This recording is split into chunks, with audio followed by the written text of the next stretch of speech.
Bó tilẹ̀ jẹ́ pé kì í ṣe ìròyìn mọ́ pé àwọn ajínigbé àti agbésùnmọ̀mí àwọn apanijayé ń da àlàáfíà ìpínlẹ̀ Ondo láàmú lẹ́nu ọjọ́ mẹ́ta yìí. Bí wọ́n ti ń pa kúkúrú ni wọ́n ń pa gígùn, wọ́n ń pa baálé ilé, wọ́n ń pàyálé ilé láì káàánú ẹnikẹ́ni. Ìwà aláìláàánú yìí wá gbilẹ̀ kan nípínlẹ̀ Ondo tó sì ń ba àwọn èèyàn nínú jẹ́ gidigidi nítorí kò sẹ́ni tí ó mọjọ́ tí dídẹ́kun ìwà yìí ó wáyé torí pé ọwọ́ tí wọ́n ń gbé yìí ó ń pọ̀ jù.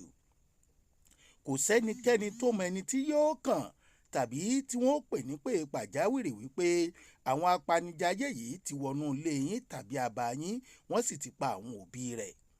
Pàápàá jùlọ àwọn àgbẹ̀ tí wọ́n ń ṣiṣẹ́ nínú oko wọn jẹ́jẹ́.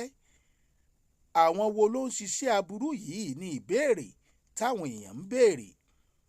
Agbára wo ni wọ́n sì ń lò láti fi ọwọ́ òfin láti fi tó wọn tí ọwọ́ òfin ò sì tẹ̀ wọ́n? Ibo ni wọ́n ń gbé? Kí ni wọ́n ń ṣe iṣẹ́ aburú yìí fún? Kí ni wọ́n fẹ́ gbà ń bẹ̀?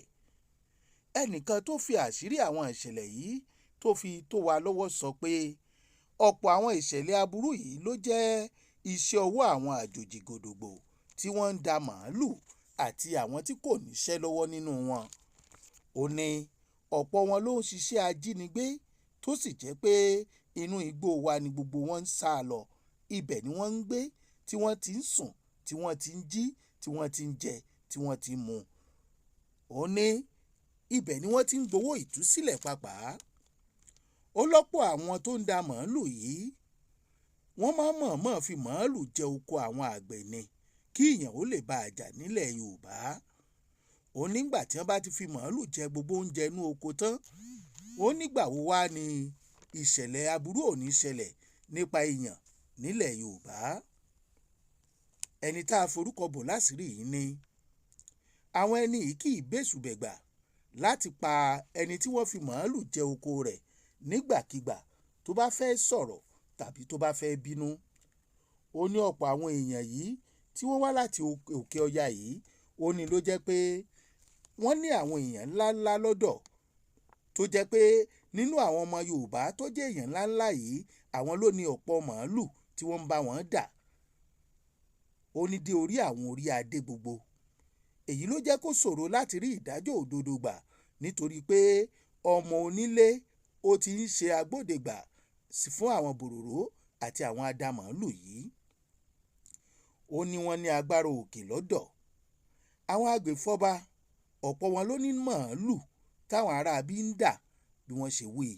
Wọ́n ní ṣe rí àwọn èèyàn yìí, wọ́n dájú gan ni o nítorí pé apanilẹ́kúnjayé ará òkè ọya ni wọ́n. Ó ní àwọn wàhálà tí àwọn èèyàn wa gangan tó ń kó màálù fún wọn tí wọ́n ń dálẹ̀, ó ní kì í ṣe kékeré. Ó nítorí pé ẹ̀yìn ni wọ́n máa ń wà nígbàkúgbà tí wọ́n bá ṣiṣẹ́ aburú.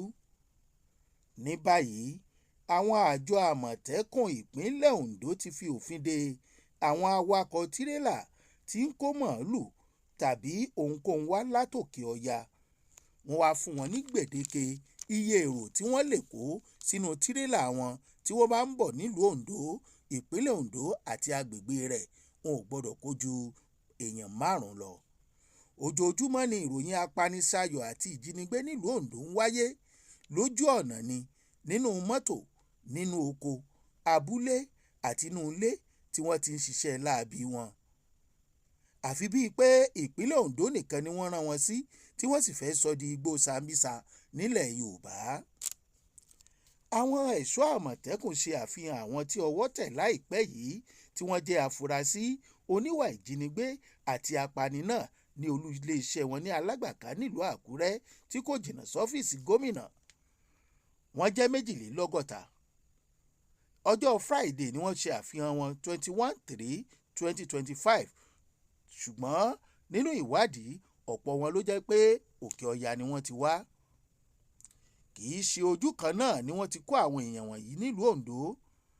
Àwọn kan wà tí wọ́n kó ní Ọ̀gbẹ̀sẹ̀, Àkókó, Àkúrẹ́, Ìjú àti bẹ́ẹ̀ bẹ́ẹ̀ lọ. Bí wọ́n bá wá kó ọ̀daràn 12 nípínlẹ̀ Ondo, 10 nínú wọn ló ń wá láti ilẹ̀ Haúsá, èyí ló mú káwọn aráàlú máa pariwo tí wọ́n sì ń kígbe tọ́kàn wọn ò sì balẹ̀ títí di àsìkò tí àjọ Àmọ̀tẹ́kùn gbé ìgbésẹ̀ akin ọ̀hún ní fífi òfin de iye èèyàn tí tírélà àwọn tó ń bọ̀ látòkè ọya lè kó wọ ìpínlẹ̀ Ondo àti agbègbè ẹ̀. Gbogbo wa la mọ̀ wípé bí wọ́n bá wà ní inú tírélà yìí wọn a máa tó 100 tí wọ́n ó kó sẹ́yìn tírélà, kódà wọn a máa pọ̀ ju ọjà tí wọ́n kó lọ. Ọ̀pọ̀ ọmọ Yorùbá ló ti ń darapọ̀ mọ́ àwọn oníṣẹ́ ibi yìí ní ọ̀nà kan tàbí kejì, bíi kí wọ́n ṣe agbódegbà.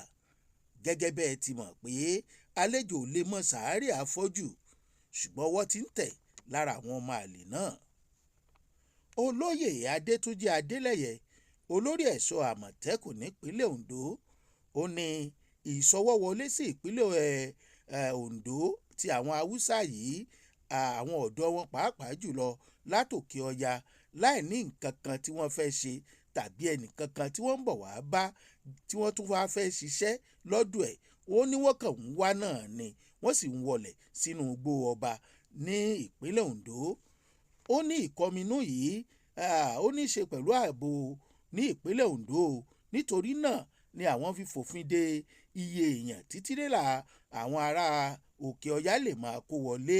Ṣùgbọ́n tí ó bá rí tírélà tó bá kó ju iye èèyàn tí wọ́n ní kí wọ́n kó lọ tó jẹ́ èèyàn 5 péré, ó ní ọ̀pọ̀ wọn làwọn máa dá padà, gbogbo wọn tiẹ̀ ni táwọn máa dá padà láti ẹnu bodè nípínlẹ̀ Ondo. Ó ní pẹ̀lú àwọn ẹ̀ṣọ́ aláàbò yòókù ni o, kì í ṣe àdáṣe àwọn. Ó lọ́pọ̀ àwọn táwọn ṣe àfihàn wọn láìpẹ́ yìí ló jẹ́ inú igbó ọba làwọn ti fọwọ́ òfin mú àwọn afurasí ọ̀hún.